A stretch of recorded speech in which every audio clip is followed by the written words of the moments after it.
Dunia saat ini sudah bergeser aksisnya, petanya dan pemainnya. Kita bicara geopolitik dan hal ini harus terus dipelajari. Dari penjajahan ala Eropa ke seluruh dunia hingga puncaknya Perang Dunia Pertama dan selesai di Perang Dunia Kedua, lalu masuklah periode New World Order, Dewa Sekutu, quote unquote Amerika.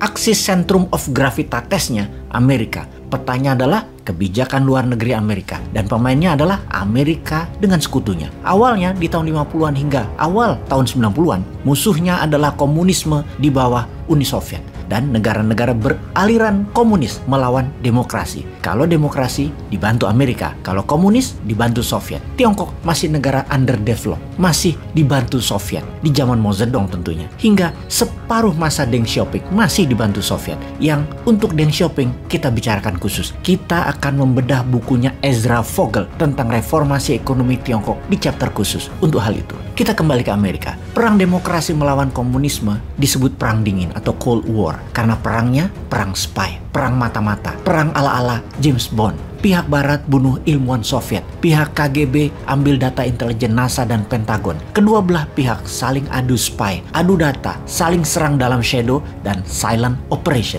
Masing-masing menciptakan senjata pemusnah massal, baik perang biologi hingga bom nuklir, menyadap komunikasi, unggul-unggulan di udara, baik pesawat tempur, alat komunikasi seperti jaringan nirkabel, internet, hingga satelit. Kemudian Soviet bubar dengan masuknya pemahaman ekonomi kapitalis, keterbukaan perestroika dan glasnosnya Mikhail Gorbachev, pecah negara-negara ex-Soviet masing-masing memerdekakan dirinya. Rusia pun merubah bentuk negaranya. Kemudian NATO yang seharusnya bubar karena NATO adalah bentukan Pakta Pertahanan melawan Pakta Warsawa, threat from East. NATO dibuat untuk mengantisipasi ajaran komunis dan ancaman militer dari timur, dari blok Soviet. Begitu negara-negara timur memerdekakan diri, lepas dari komunisme, membentuk demokrasi, ternyata NATO tetap menjalankan misinya. Namun, misinya adalah ekonomi yang dibungkus dengan pertahanan. Penguasaan pasar Eropa Timur dengan pengaruh kekuatan militer. Ini dalam buku perang namanya Kolonialisasi 2.0. Satu-satu negara blok timur bergabung dengan NATO, bahkan jika saat ini adalah 20 tahun sejak Uni Soviet bubar, ada 15 negara pecahan Soviet sudah bergabung ke NATO dan menjadi kekuatan militer juga kekuatan ekonominya menguat. Hal ini membuat Rusia, terutama Putin, cemas. Dari kacamata Putin, tindakan Putin menyerang Ukraina adalah semenjak Ukraina menyatakan akan bergabung dengan NATO. Putin menganggap ini ancaman karena NATO sudah berada di pagarnya Rusia. Negara yang memisahkan Rusia dengan negara-negara NATO adalah satu Finlandia, dua Belarusia, dan kemudian Ukraina. Itu yang besar. Untuk itu, Rusia harus mengambil Georgia, kemudian Crimea. Belarusia sudah di tangan Rusia sejak lama, sudah diketekin. Finlandia, negara Nordik, sikapnya netral dan tidak punya tentara yang kuat, juga bukan member NATO. Kemudian Ukraina dengan Zelensky yang keturunan minoritas Yahudi, yang Yahudi itu populasinya hanya 200.000 jiwa dibandingkan 40 juta jiwa warga Ukraina, menjadi presiden Ukraina, tentunya dibantu NATO dan Amerika. Lalu Ukraina mendaftarkan diri menjadi anggota NATO.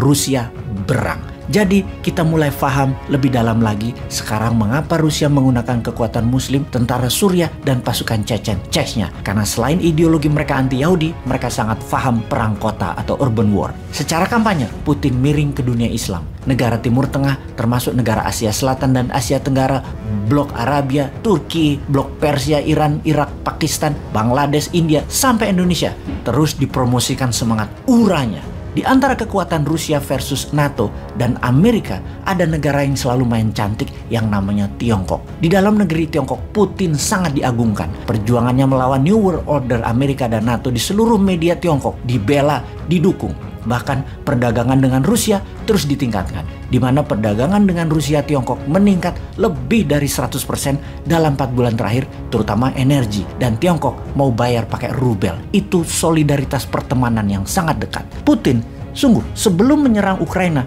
Putin lapor ke Xi Jinping di Olimpiade musim dingin di Beijing. 4 mata mereka bicara lama di awal Februari tahun 2022 tersebut, dan ternyata beberapa hari kemudian Putin menyerang Ukraina setelah mendapatkan go ahead dari Xi Jinping. Dunia baru tahu kemudian, baru paham akan akrabnya mereka berdua di acara Olimpiade musim dingin Beijing tersebut. Kembali ke New World Order yang cita-citanya adalah tidak boleh ada perang dunia ketiga, kemudian transaksi dunia harus menggunakan dolar. dolar, kemudian menggunakan euro sebagai currency nomor 2 di dunia, yang memang Amerika dan sekutu barat yang memainkan. Setelah Uni Soviet bubar, Amerika harus menciptakan enemy. Memang manajemen bernegaranya adalah enemy centric Amerika itu. Dengan adanya enemy, negaranya selalu waspada. Itu semua dalam dagang istilahnya adalah create demand. Tanpa perang atau tanpa musuh, demand akan persenjataan dan teknologi jadi males-malesan tumbuhnya. Namun dengan adanya musuh, maka kita jadi waspada dan selalu diburu-buru agar lebih siap dan lebih cepat. Lambat tumbuh kalau tanpa target atau tanpa kompetisi. Lihat aja tuh cowok-cowok, semangat kalau cewek gebetannya banyak yang naksir. Pagi siang malam fight abis-abisan, coba mempesona sang jantung hati.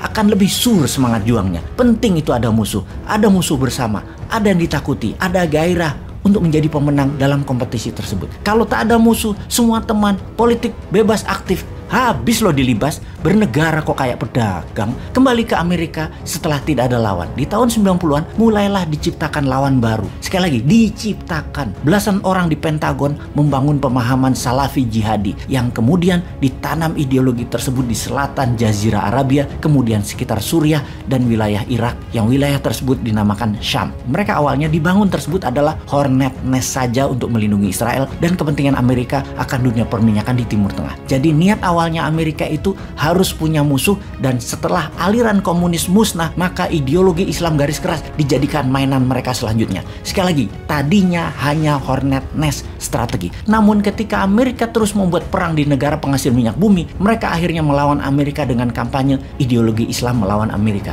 Di mana-mana kobaran perang adalah Islam diperangi Amerika. Amerika sadar kesalahan ini, puncaknya ketika Twin Tower diserang Al-Qaeda. Amerika terlambat menyadari bahwa ciptaannya akan musuh bersama adalah Islam garis keras teroris yang Amerika promosikan. Terlambat, salah kaprah, dan membuat ambiar. Islamofobia di dunia sudah keburu tercipta. Sekarang dunia Islam beda dengan dunia selagi Perang Dingin.